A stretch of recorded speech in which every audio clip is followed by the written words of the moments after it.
If you've ever been to the local women's exchange furniture shop, you know there's only 2 rules. No banging on the couch, and stay the F out of my way.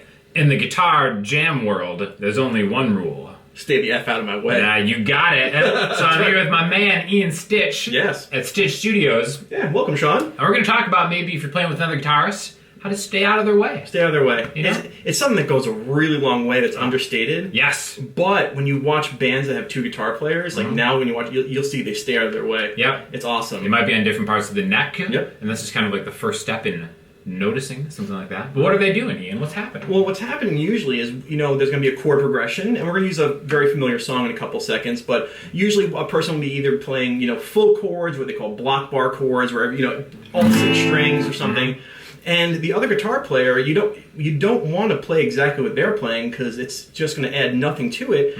But when you want to add something, you don't want to add anything that's on top of it. So you got to kind of like get in between the seams and be complementary and stay the F out of their way, but at the same time be effective. Finding that right spot. Right. Like finding the right end table at the women's exchange furniture shop. Still haven't gotten it yet.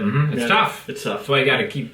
I know. It's going to be a housewarming gift for your new place. Oh, thank you. Still working on it. Yeah. Well, the song we're going to use, just as a first example, Mary Jane's Last Dance, or Mary Jane's Last Dance, or Last Dance Mary Jane. However, I've heard it both ways. Yeah.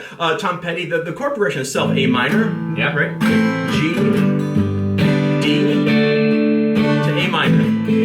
Over and over again. Now, what Sean and I are doing is exactly the wrong thing to do. Why am I even here? Yeah. Playing the same thing. We're literally going to be stepping on each other's toes. If we're not locked into the same rhythm, it's going to sound like crap. It's got to be perfect together for it to sound okay. Right, and it's not going to add anything. So you don't want to do that. You might find yourself like in college jamming with someone, and people are watching, and you don't want to be like, "What am I doing?" You want to impress. It's like, oh, there's the guy playing the A minor G D A minor chord progression. Right. Good job. Right, and it's whoever ends up being the best looking dude or lady playing guitar, that's the person who gets all the credit. Sure. So you got to differentiate yourself. That's the word I'm looking for. There you go. So how do we do that? Well, I'm just going to play any A minor chord that I can think of that's not this A minor chord. Where's another one? Let the people know. Yeah, 5th fret bar chord shape, right? But more importantly now, I'm not going to play this full chord. Don't play all 6 strings. I'm just going to play 2. Ooh, just take a little piece, a little piece. Just this thing. Ah. Right? And then with G chord, I'm going to find another G chord that I know of. You know what? One I really like is this guy here. Now, some call this the C-shaped G chord. You can check out Stitch Method. Sorry, Sean. And then right here, but it's going to be the 7th fret of the G string and 8th fret of the B string. Boom. And then a little piece. Yeah, for the D chord, I know there's a D chord right here, which is the 5th fret bar chord, and I'm going to go 7/7. So for my A minor, for my G, and for my D, right here, and I'm going to stay there, and I'm going to add a little bit of a different rhythm. Great. Now, how about, why don't you just play that just by yourself? Almost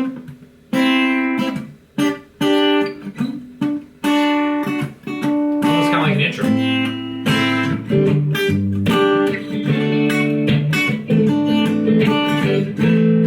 Add a little bit of interesting rhythm.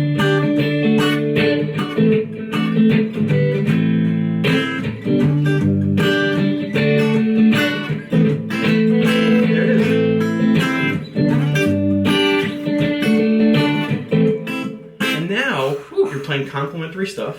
I'm not in your way. I'm playing 2 strings. I'm not trying to overpower. I'm trying to pick a rhythm that kind of dances with you. It's a little more exciting. Yes. Visually, it looks better to a bystander. That's right. Like, who's that man with the beard? Yeah, but the stubby hands don't help. But, who is that man? So now, I wish rule number 1 didn't exist in the women's exchange. I'd take him there in a heartbeat. You're talking as a woman, right? Yes, that was my woman voice. Thank you, Sean. Obviously.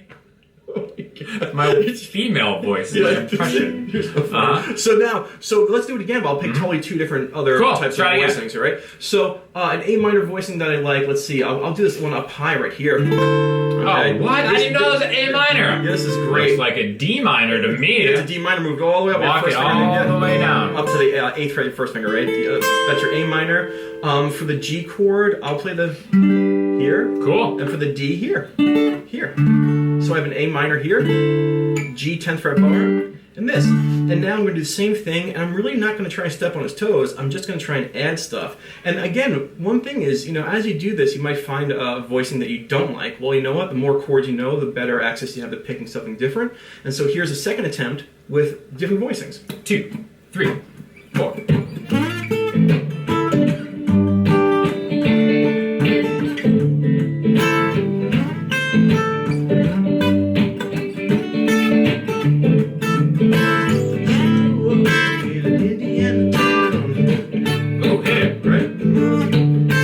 Exchange, 20% off.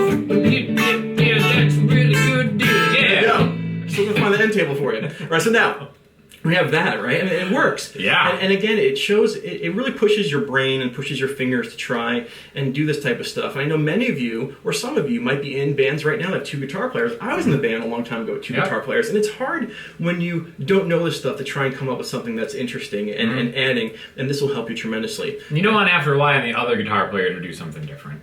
Yes. Then you're putting, it's a rift between the two. They should be working together. They should be riding together. Riding together. This guy's album coming out soon, right? Riders. Yeah.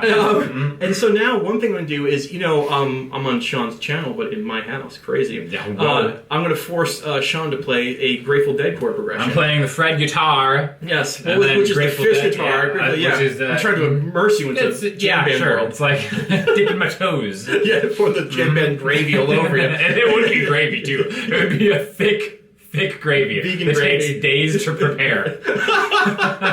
Yes, and you won't like it anyway. Yeah, nobody really likes it. It's too funny. So what I'm doing here is, in case you are a fan of the Grateful Dead, this is, and it's not really exactly what he's doing, but this would be close to what Bob Weir, who's an amazing rhythm guitar player for the Grateful Dead. D'Angelico player. He's a D'Angelico player, right? He's really well known for choosing his chord voicings, kind of dancing all between them as fast as he can. And so this is a song called I Know You Rider, and I'm going to kind of shout the chord progression out. We'll play it one time through, and he's going to learn it. He learned it like 10 seconds ago, but he can handle it, so I'll show it to you right now. Screw it up. And here's what not to do. Okay, let's start on D. 1, 2, ready. D, C, G, back to D, and you hold the D, yeah, hold it. Start again, D, C, G, back to D, stays there. Now we're going to change keys, we're going to go to an F, C, F, C, D.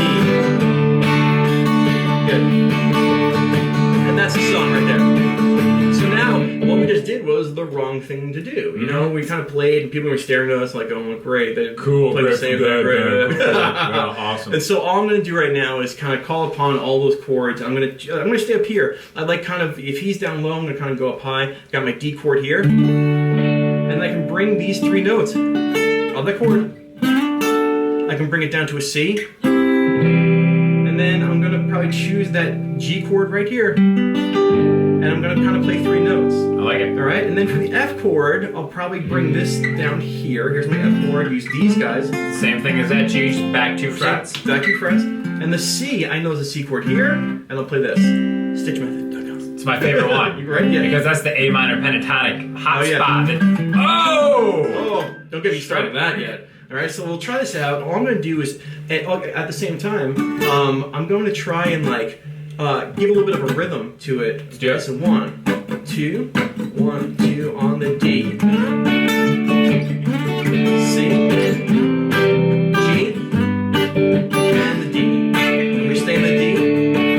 Stay there. I'm going to play another D. D, C, G, and back to D.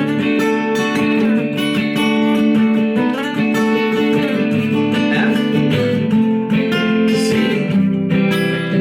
F, C, D.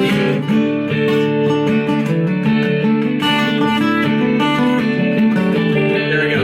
And so you get the idea. Like, it gives such a different vibe to it. Yes. And believe me, when you're playing with another person and there is an audience, people will appreciate it. I think they will. Yeah, stay out of people's ways. It makes me appreciate it. I can just sit here, look pretty, and play the open chords. Yeah, but you get the rhythm for being like the heartbeat of it. Oh, that's right. You know, you're like, yeah, you're tight. It's an important job. It is. People. Very important. There'd be no life without the heartbeat. No, of course not. So stay out of people's way. Cold, dead body. Yes, you don't want to be that. Yeah, don't check the dumpster at the women's exchange. No, that's a third rule. That's the unspoken third rule. Have a good one, guys. Fourth rule. Oh, no. Go subscribe to Stitch's channel. Yeah, fourth rule. We gotta get him to 100,000. Oh, that'd be so nice. It's sad that you're not. You deserve more. Sad. You deserve more. I know. I think 80,000 right now is amazing. That's 2 great. years. That's great, man. That's not bad. Yeah, but you know, But it's gonna be 100 coming over because if after I get this. 100,000, then I get bargaining power. You do. Yeah. Yeah. Be like, how about an extra 10%? No. I get to tell my kids, like, hey, that's I it. have 100,000 subscribers. I get the remote. Is that how it works? Yeah. Do him a solid, people, please.